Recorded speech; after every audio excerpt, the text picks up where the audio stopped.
Hi friends, hi guys. ನೋಡಿ, ಈಗ ನಾನು ಏನು ಮಾಡ್ತಿದ್ದೀನಿ ಅಂದರೆ ಇದು ಎಣ್ಣೆಯನ್ನು ಹಾಕಿದ್ದೇನೆ. ಆಮೇಲೆ ಏನು ಮಾಡ್ತೀನಿ ಅಂದರೆ ಇವತ್ತು ಏನು ಮಾಡ್ತಾ ಇದ್ದೀನಿ ಅಂದರೆ ನಾನು ಬದ್ನಿಕಾಯಿ ಪಲ್ಯವನ್ನು ಒಗ್ಗರಣೆ ಕೊಡ್ತಾ ಇದ್ದೀನಿ. ಏಕೆಂದರೆ ಬದ್ನಿಕಾಯಿ ಪಲ್ಯ ನಮ್ಮ ಮನೆಯವ್ರಿಗೆ ತುಂಬ ಇಷ್ಟ. ಅವ್ರು ಯಾವಾಗಲೂ ಹೇಳ್ತಾರೆ, ನನ್ನ ಬದ್ನಿಕಾಯಿ ಪಲ್ಯನೇ ಇಷ್ಟ, ನನ್ನ ಬದ್ನಿಕಾಯಿ ಪಲ್ಯ ಇಷ್ಟ. ನನ್ನ ಮುದ್ದು ಹೇಳ್ತಾಳೆ, ಪಾಪ ಬದ್ನಿಕಾಯಿ ಪಲ್ಯ ತಿನ್ನಬಾರ್ದು, ಬೀಜ ಇರುತ್ತೆ, ಅದು ಕ್ಯಾನ್ಸರ್ ಆಗುತ್ತೆ, ಅದು ಆಗುತ್ತೆ, ಇದಾಗುತ್ತೆ ಅಂತ ಹೇಳಿದ್ರೂ ಕೂಡ ಅವರು ಹೊಟ್ಟೆ ಕೇಳಲ್ಲ. ಏಕೆಂದರೆ ಅವರು ಯಾರ ಮಾತನ್ನು ಕೇಳುವುದೇ ಇಲ್ಲ. ಅವ್ರಿಗೇನು ಮನಸ್ಸಿಗೆ ಬರುತ್ತೆ ಅದನ್ನೇ ಮಾಡ್ತಾರೆ. ನೀವು ಬೇಕಾದ ಹೇಳು, ಅವರು ಕೇಳಲ್ಲ.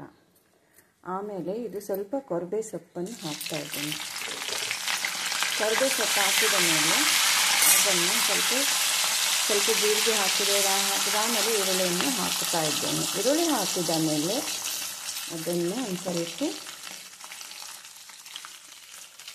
ನಾನು ಮೊದಲು ಎಲ್ಲ ಕಟ್ ಮಾಡಿ ಇಟ್ಕೊಂಡಿದ್ದೀನಿ, ಅದನ್ನೇ ಹಾಕ್ತಾ ಇದ್ದೀನಿ. ನೋಡಿ, ಈ ರೀತಿಯಾಗಿ ನಿಮ್ಮ ಈರುಳ್ಳಿ ಬೆಂದ ಮೇಲೆ ಅದನ್ನು ಇಂಪಾಗಿ ಇದು ಬೆಂದುತ್ತಾ ಇದೆ. ಇದು ಬೆಂದ ಮೇಲೆ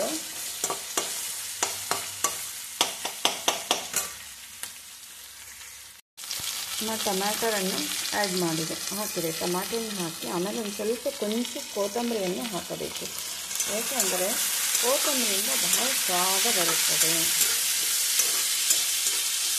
ನಾನು ಮಾಡೋ ಟೆಕ್ನಿಕ್ ಇದೆ, ನನಗೆ ಇಷ್ಟೇ ಆಗುತ್ತೆ. ಆಮೇಲೆ ಇದರಲ್ಲಿ ಏನು ಆ್ಯಡ್ ಮಾಡಬೇಕಂದ್ರೆ ಮಾಡಿರ್ತಿರುವ ಅಚ್ಚ ಖಾರದ ಪುಡಿಯನ್ನು ಆ್ಯಡ್ ಮಾಡಬೇಕು.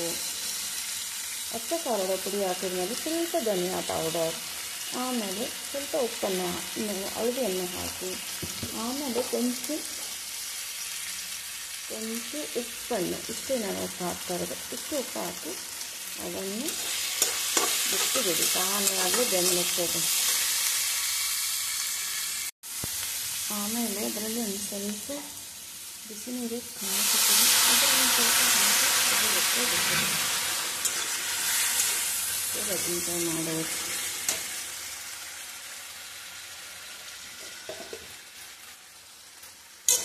ಆಮೇಲೆ ಏನು ಮಾಡಿದ್ರೆ ಈ ಬದನೆಕಾಯಿ ಇರುತ್ತಲ್ಲ, ಇದನ್ನು ಅದರಲ್ಲಿ ಆ್ಯಡ್ ಮಾಡೋದು.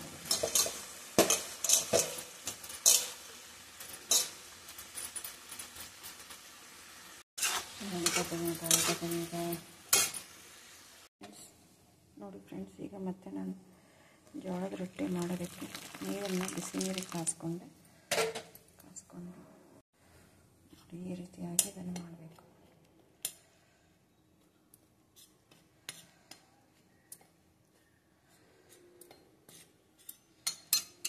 ಸ್ವಲ್ಪ ನೀರು ಬೇಕು.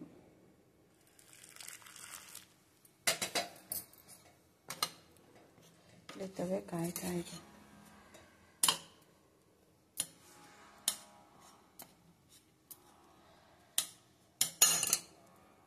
ನೋಡಿ, ರೊಟ್ಟಿ ಹಿಟ್ಟನ್ನು ಮಾಡ್ತಾ ಇದ್ದೀನಿ. ಈ ರೀತಿಯಾಗಿ ಇದನ್ನು ಮಾಡಬೇಕು.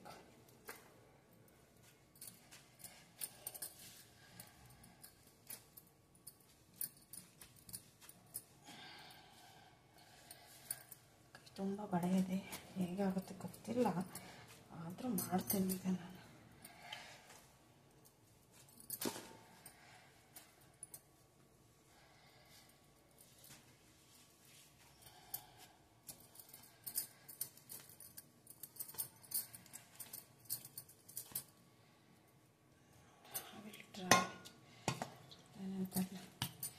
ಪ್ರಯತ್ನ ಮಾಡುವವರೆಗೆ ಎಂದು ಏನು ಕಷ್ಟ ಆಗಲ್ಲ.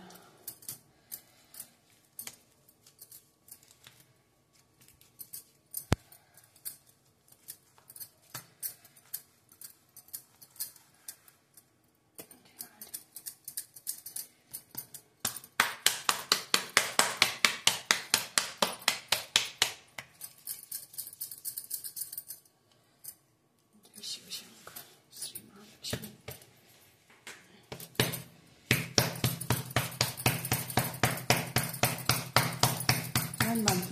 ಇದ್ದೀನಿ. ನನಗೆ ರೊಟ್ಟಿ ಮಾಡೋಕ್ಕೆ ಬರಲ್ಲ, ಆದ್ರೂ ನಾನು ಮಾಡ್ತಾ ಇದ್ದೀನಿ.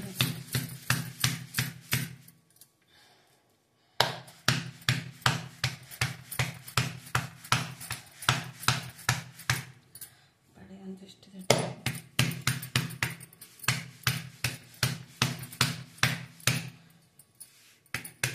ಸಾಕು ಇಷ್ಟೇ.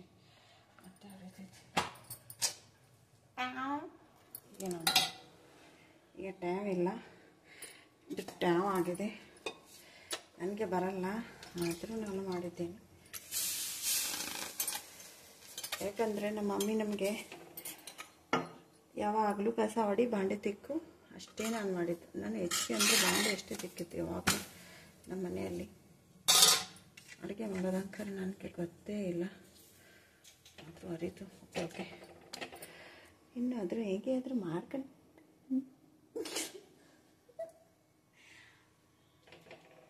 ಇಷ್ಟು ಮಾಡಿ ಬಂದರೆ ಸಾಕು. ಮತ್ತೆ ನಾನು ರೊಟ್ಟೆ ಪೂರ್ಣ ಮಾಡಿ ಬೆಳ್ತೀನಿ.